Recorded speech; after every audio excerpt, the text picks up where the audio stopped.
Bayangkan detik paling rapuh dalam hidup, suara pintu dibanting, tarikan napas tercekat, dan dalam sepersekian detik, amarah menyulut hati bak api, menyambar bensin. Disitulah nasib sering ditentukan. Apakah kita menjadi budak emosi atau tuan atas diri sendiri? Stoikisme, filsafat diam namun kuat, telah menuntun para kaisar, jenderal, dan pejuang modern untuk tetap kokoh ketika badai batin mengamuk. Dan malam ini, kita akan menyusuri rahasia paling sunyi itu sebelum emosi sempat menggulingkan hidup kita yang rapuh. Halo Sobat Sunyi, selamat datang di Filosofi Diam, ruang teduh, tempat kita belajar menenangkan ombak pikiran. Saya Menika, teman seperjalanan yang mengajak Anda menarik napas dalam, menegakkan punggung, lalu menatap hidup lewat kaca bening stoikisme. Fokus pada hal-hal yang bisa kita kendalikan dan melepas sisanya dengan lapang dada. Siapkan hati, ambil posisi ternyaman, karena kita akan bertualang melewati 7 bagian kisah panjang. Setiap bagian 5 paragraf berdurasi epik yang menuntun Anda dari gejolak emosi menuju ketenangan sejati. Malam itu, langit kota retak oleh kilat, menyatu dengan jeritan klakson dan sirena ambulan. Di sebuah apartemen lantai 13, Raka, seorang analis data berusia 30, menahan ponsel gemetaran di tangan. Notifikasi merah menyala, PHK massal, gemuruh jantungnya menyamai dentum guntur. Keringat dingin merambat di antara bilah bahu. Raka, yang biasanya tenang, merasakan amarah bercampur panik menyerbu, seperti banjir bandang yang menelan tanggul kepercayaan diri. Disinilah stoikisme melakukan panggilan daruratnya. Hanya dengan menutup mata, Raka teringat kalimat Marcus Aurelius yang pernah ia tulis di jurnal. Jangan biarkan pikiranmu berteriak lebih keras dari kenyataan. Ia mempraktikkan premeditatio malorum, membayangkan kehilangan sebelum benar-benar terjadi dan menyadari PHK memang menyakitkan, namun bukan penghentian hidupnya. Apa yang dapat ia kontrol? Tanggapannya, apa yang tidak? Keputusan manajemen. Sembari memijat pelipis, ia menarik napas 4 hitungan, menahan 2 hitungan, mengembus 6 hitungan. Teknik pernapasan ini menenggelamkan hormon kortisol, menunda ledakan impuls. Dalam jeda sunyi itu, ia menulis 2 kolom di buku catatan. Kekhawatiran di luar kendali dan aksi nyata di dalam kendali. Kolom pertama terisi cepat harga saham, opini tetangga, ego mantan bos. Kolom kedua hanya berisi 3 poin. Memperbarui CV, menghubungi mentor, dan menyiapkan dana darurat. Kecil, tapi nyata. Saat hujan menampar jendela, Raka bernapas lega. Ia sadar badai di luar dan di dalam tak bisa dihentikan, tapi bisa dilewati. Ia menutup buku, menatap pantulan dirinya yang basah.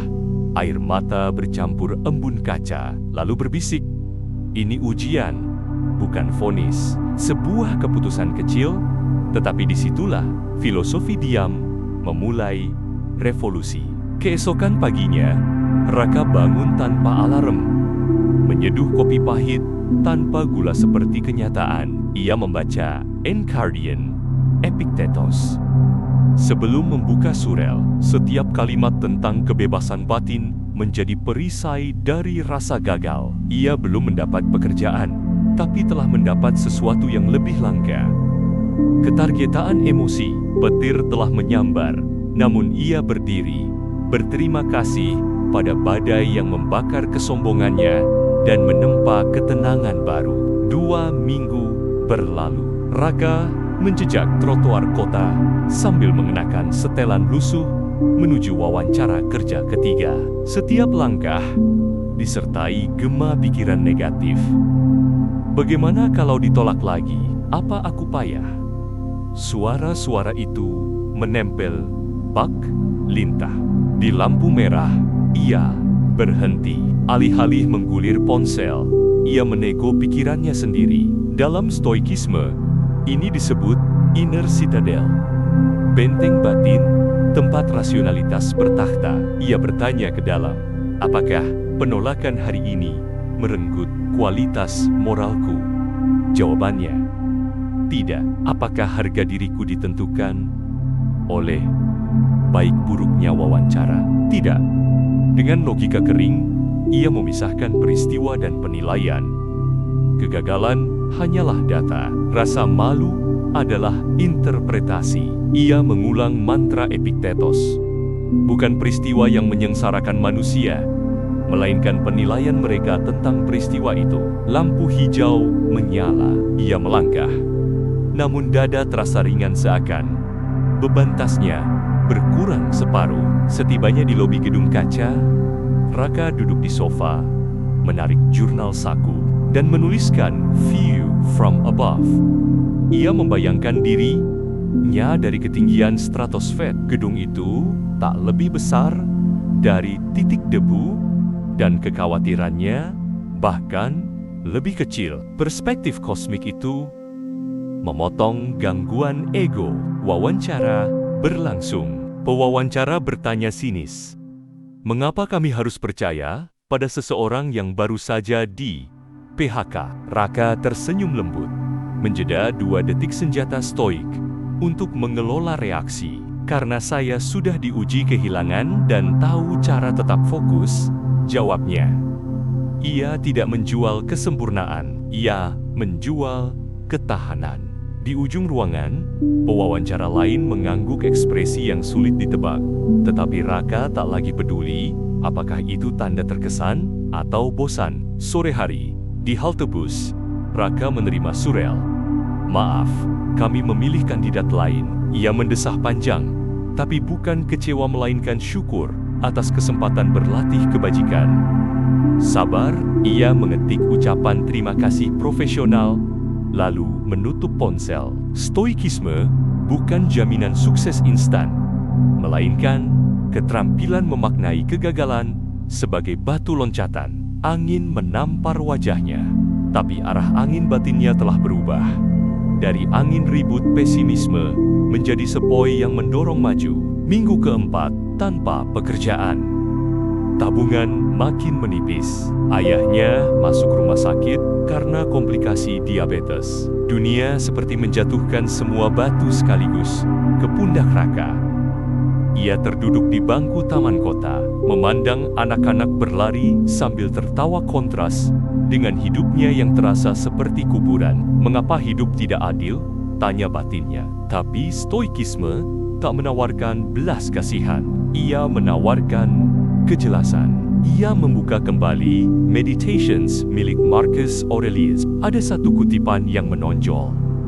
Banyak hal terjadi bukan karena keinginanmu, tapi tetap terjadi karena alasan yang lebih besar dari dirimu. Raka membaca ulang. Dunia tidak adil bukan berarti dunia keliru mungkin. Dunia hanya tidak memprioritaskan keinginanmu. Saat orang lain mendapatkan promosi karena koneksi, dan kamu tidak, itu bukan kejahatan kosmis. Itu fakta, dan stoik menasihati. Fokuslah pada karakter, bukan hasil. Ia menulis dalam jurnal, jika aku hidup hanya untuk menuntut keadilan dari dunia luar, aku akan terus kecewa. Tapi jika aku hidup untuk menegakkan keadilan dalam diriku sendiri, aku akan damai. Raka sadar, keadilan stoik bukan menuntut, melainkan memberi, bersikap jujur, bertanggung jawab, menjaga integritas, meskipun tidak ada yang melihat. Dunia boleh salah, tapi ia bisa tetap benar. Ketika dokter mengatakan biaya rumah sakit membengkak, Raka mengencangkan ikat pinggang. Ia jual kamera lamanya, mengorbankan Netflix dan kopi mahal. Ia memilih bertindak bukan menyalahkan. Ia sadar, tidak semua orang diberi peluang yang sama, tapi semua orang bisa memilih bagaimana menyikapi ketidaksetaraan itu. Raka tidak berubah menjadi pahlawan, tapi ia berubah dari korban menjadi manusia tangguh. Stoikisme bukan paham pasrah, bukan pula pembenaran untuk ketidakadilan, tapi ia adalah kerangka untuk tetap tegak di tengah kekacauan, agar kita tidak hancur karena rasa tidak terima. Dunia memang tidak adil, tapi kamu bisa jadi individu yang adil dalam cara berpikir, berkata, dan bertindak.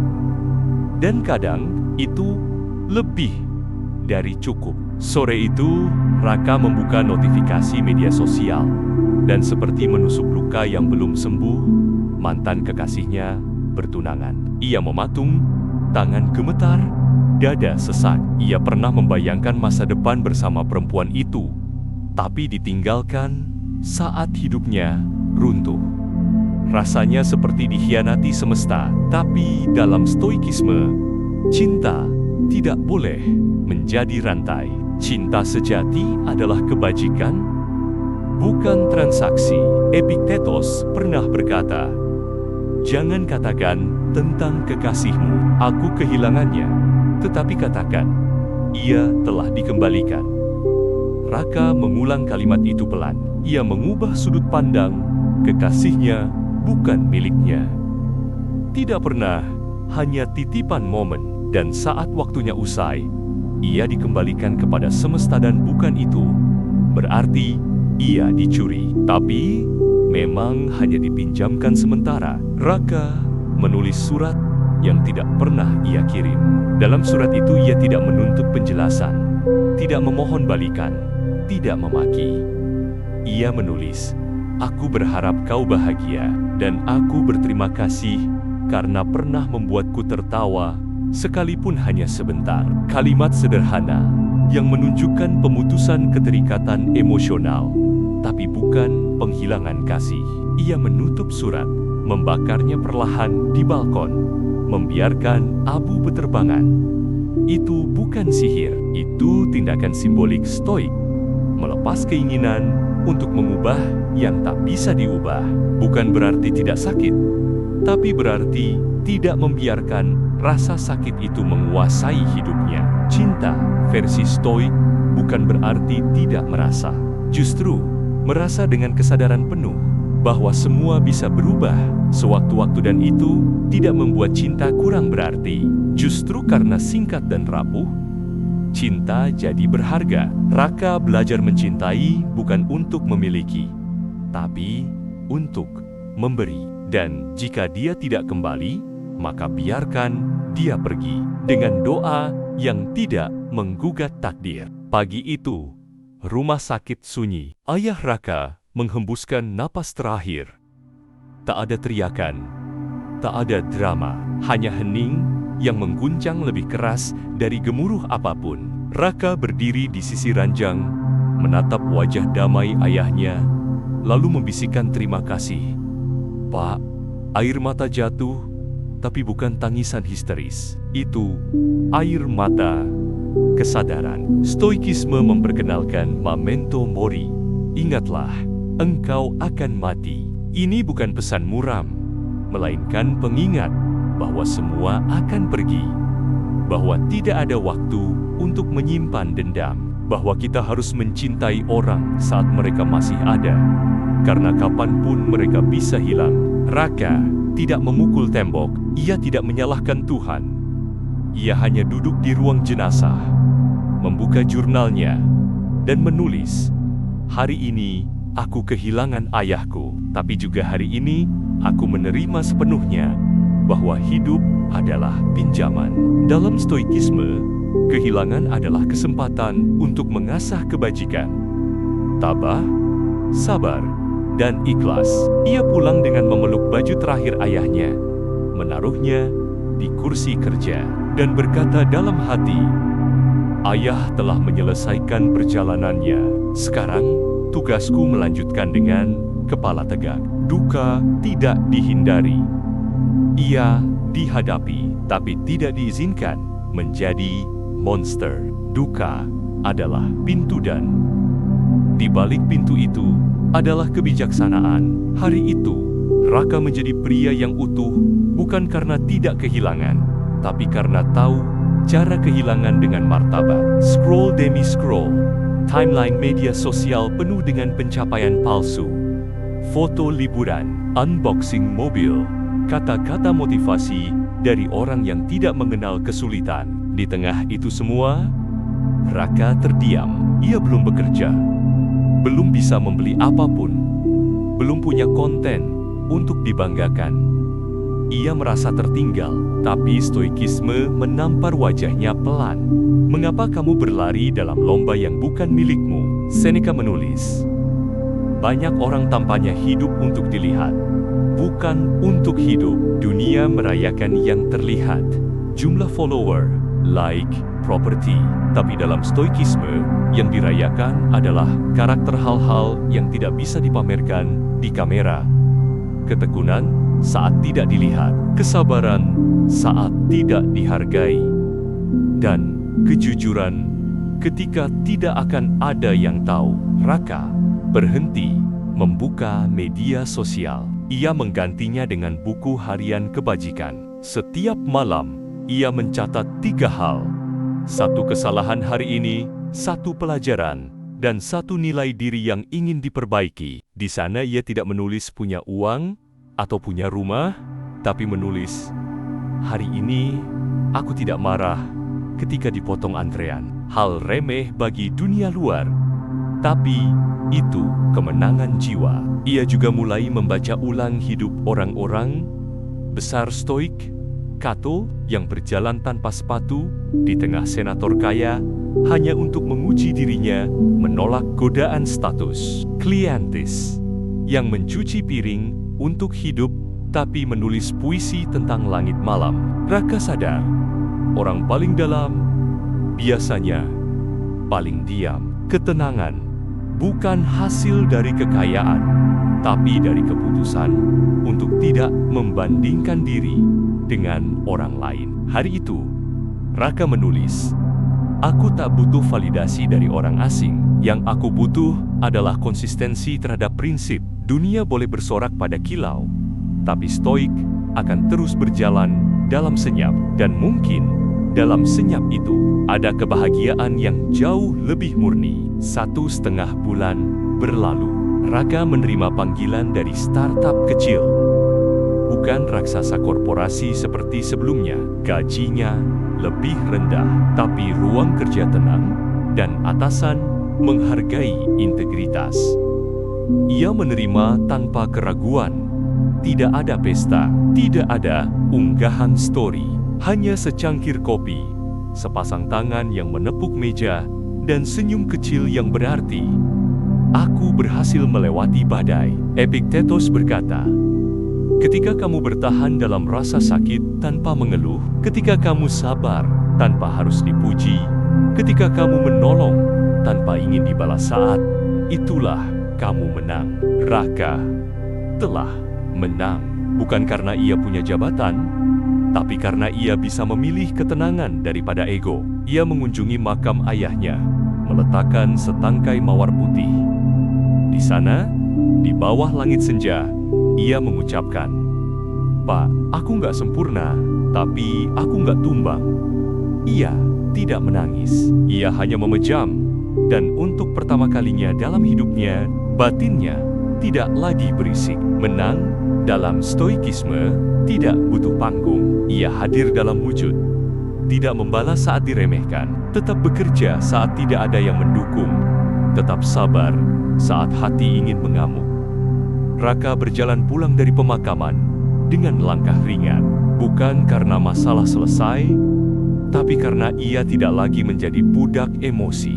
Dan hari itu, sebelum tidur, ia membuka jurnal. Di sana, ia menulis 1 kalimat terakhir sebelum mematikan lampu. Aku tidak butuh dunia mengerti aku. Aku hanya butuh mengerti diriku sendiri. Malam pun menyambutnya dalam senyap. Tapi kali ini, senyap yang penuh kemenangan. Dan disinilah kita selesai, Sobat Sunyi. Emosi adalah kuda liar. Jika kita membiarkannya liar, ia akan menyeret kita ke jurang. Tapi jika kita menjinakkannya, ia akan membawa kita melewati padang kehidupan Dengan gagah, ingat selalu prinsip stoik. Kendalikan apa yang bisa kamu kendalikan. Terima dengan lapang dada apa yang tidak bisa. Dan jangan pernah membiarkan kegagalan luar membusukkan karakter dalam. Jika kisah ini menyentuhmu, silakan tuliskan di komentar. Aku memilih menjadi tenang, bukan menjadi benar. Klik tombol like sebagai bentuk dukungan terhadap ruang sunyi kita. Subscribe agar tidak tertinggal narasi berikutnya dari Filosofi Diam, tempat di mana kebijaksanaan bukan untuk dipamerkan, tapi untuk ditanamkan. Sampai jumpa di narasi selanjutnya. Tetap tenang, tetap bijaksana, tetap diam.